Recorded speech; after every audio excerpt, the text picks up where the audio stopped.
अस्सलाम वालेकुम फ्रेंड्स, मैं हूं आपका अपना वकार अहमद और मैं आप सबको खुशामदीद कहता हूं अपने चैनल वकार एक्सपर्टाइज पर। जैसा कि हमने अपने पिछले वीडियो में दिल्ली सल्तनत के ओवरव्यू के बारे में पढ़ा कि कौन कौन सी 5 डेंसिटीज आ रही है, तो उन 5 डेंसिटीज में जो पहली डेंसिटी स्टार्ट हुई थी दिल्ली सल्तनत में वो स्लेव डेंसिटी है। ठीक है, तो आज का हमारा टॉपिक स्लेव डेंसिटी के बारे में होगा कि स्लेव डेंसिटी कैसे आई। ठीक है, तो अगर आप हमारे चैनल पर न्यू है, चैनल को सब्सक्राइब भी कर लें, बेल आइकन के बटन को भी जरूर प्रेस कर लें और हमारा टिकटॉक, इंस्टाग्राम और फेसबुक पेज भी जरूर फॉलो कर लें। Thank you so much. Slave density 1206 से लेकर 1290 तक चली। ठीक है, और इसका हम ओवरव्यू लेते हैं, जो कि पिछले वीडियो में आपको पता है, पिछला वीडियो हमारा ओवरव्यू के लिए था जिसमें हमने दिल्ली सल्तनत का कंप्लीट आपको बताया कि कौन कौन से रूलर्स आए हुए थे और कौन कौन सी डेंसिटीज आई हुई थी दिल्ली सल्तनत में। दिल्ली सल्तनत में जो पहली डेंसिटी स्टार्ट हुई वो स्लेव डेंसिटी है। ठीक है, स्लेव डेंसिटी का देखते हैं कि कौन कौन से इसमें रूलर्स आए थे।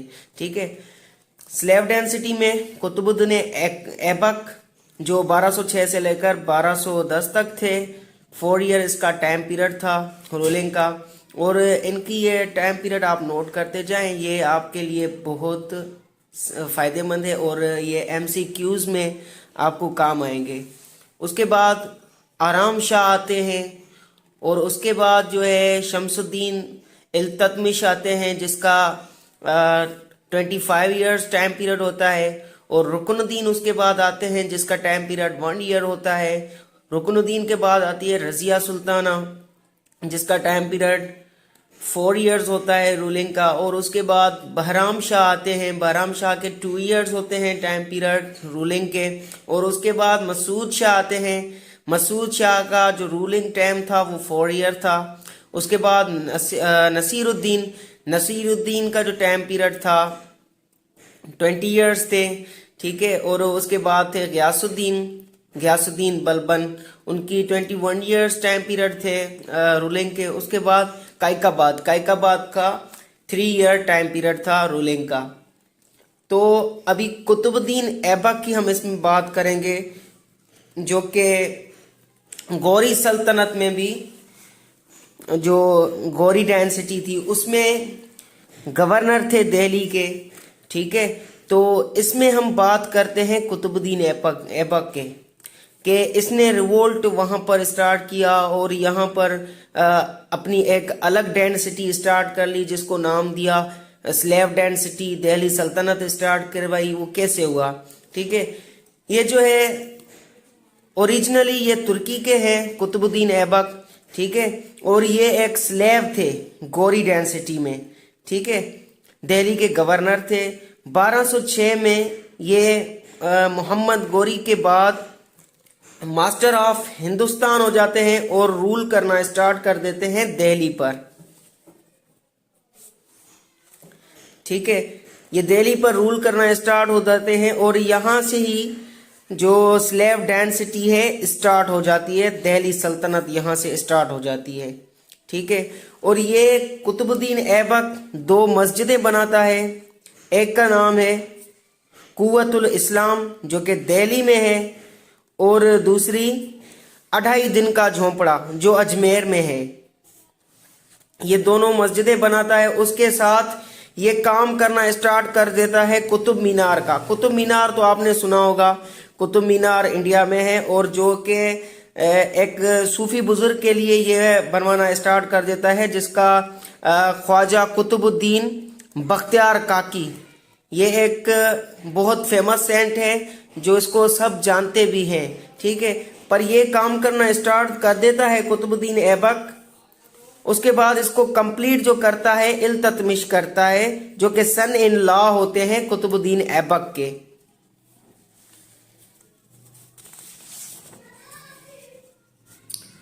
और इसका जो टाइटल होता है लक्ष्य बख्श इसको लोग बोलते हैं सिर्फ इस लिहाज से क्योंकि ये गरीबों की बहुत मदद करता है।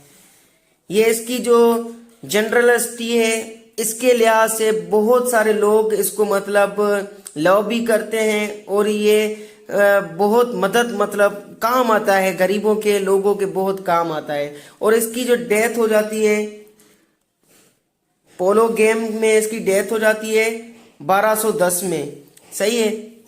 और ये जो पोलो गेम है जो घोड़ों पर सवार होकर खेली जाती है उसको हम पोलो गेम कहते हैं चौगान।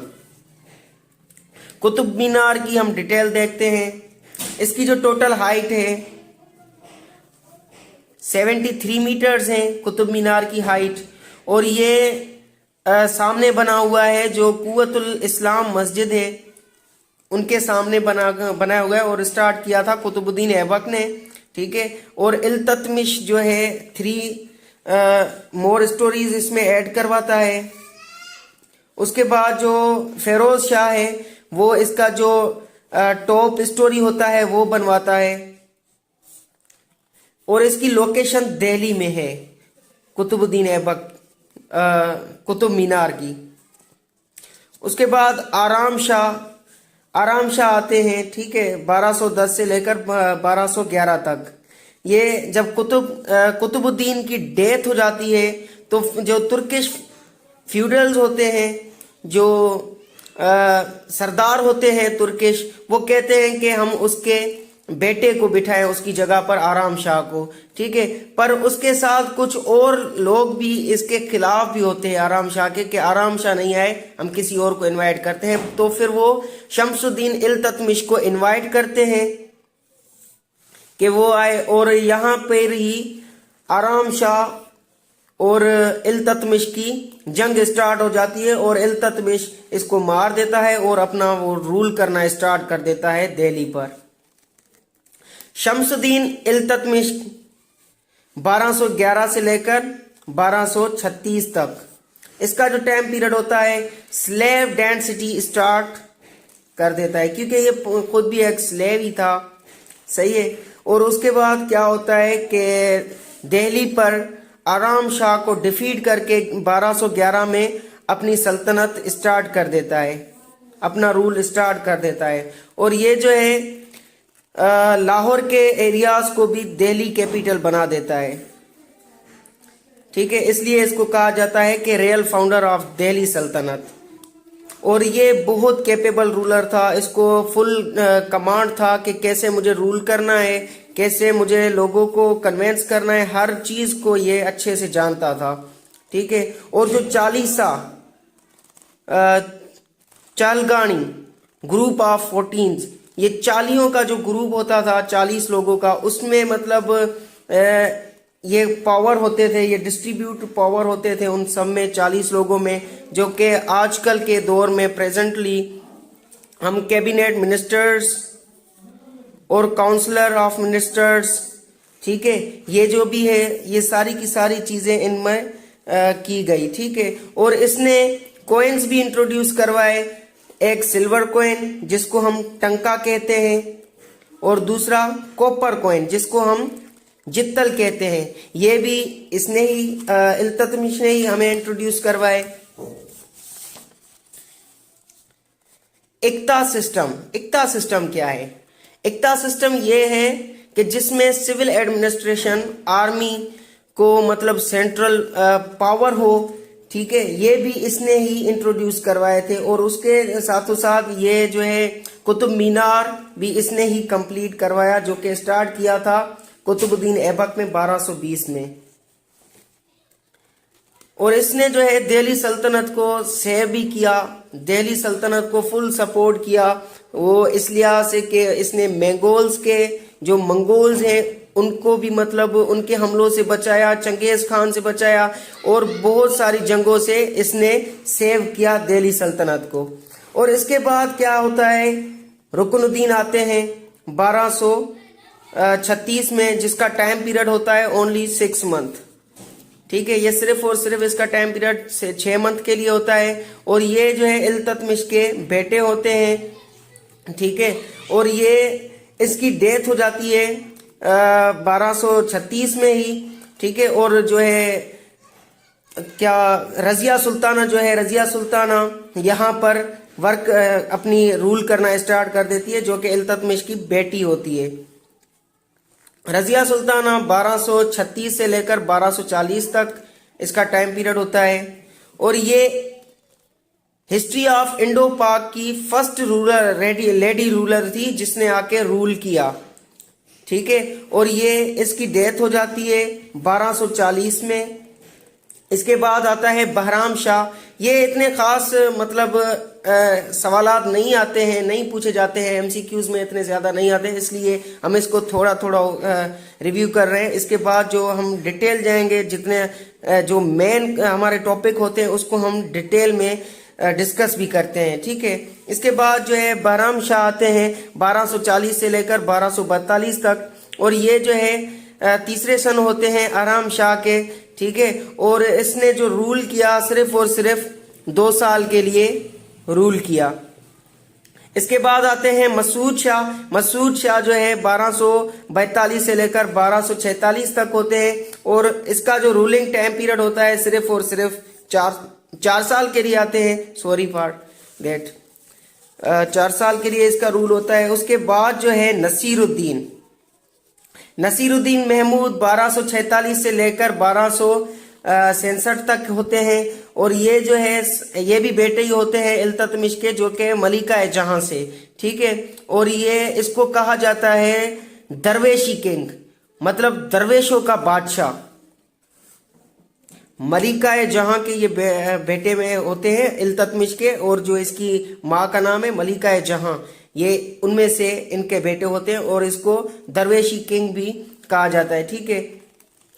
और इनकी डेथ हो जाती है 1267 में। उसके बाद जो है गयासुद्दीन बलबन।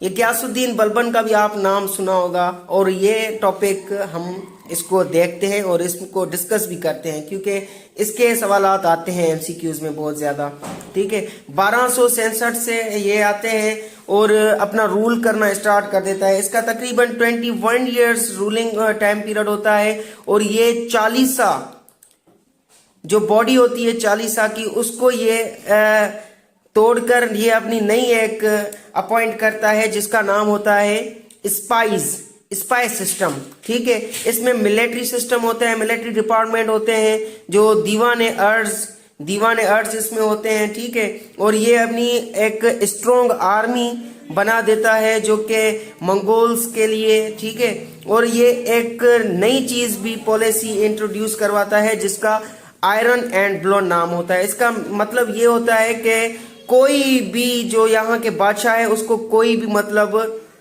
उसके खिलाफ वर्जी नहीं कर सकता, आयरन ब्लॉच, ठीक है। और उसके बाद क्या होता है कि ये खुद को एक टाइटल दे देता है जिल्ले इलाही। जिल्ले इलाही का मकसद ये होता है कि शेडो ऑफ गॉड, ये खुद को एक टाइटल दे देता है।